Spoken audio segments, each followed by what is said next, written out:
રાજકોટ વેરાવળ સોમનાથના મુખ્ય માર્ગ બંધ।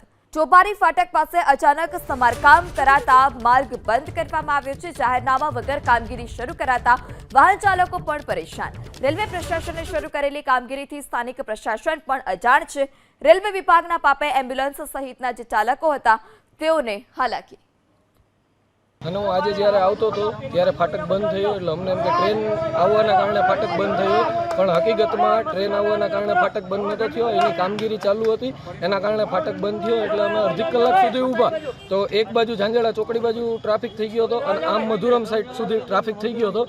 ત્યારબાદ મેં આ લોકોને પૂછ્યું કે ભાઈ ક્યારેક ખુલશે ફાટક, તો એણે એવું કીધું કે આખી રાત 6 વાગ્યા સુધી અમારું કામ ચાલુ છે, 6 વાગ્યા સુધી કોઈ જાતનો ફાટક ખુલશે નહીં।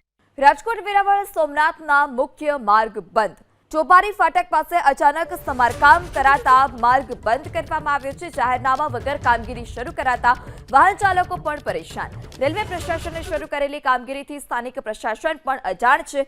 રેલવે વિભાગના પાપે એમ્બ્યુલન્સ સહિતના જે ચાલકો હતા તેઓને હાલાકી।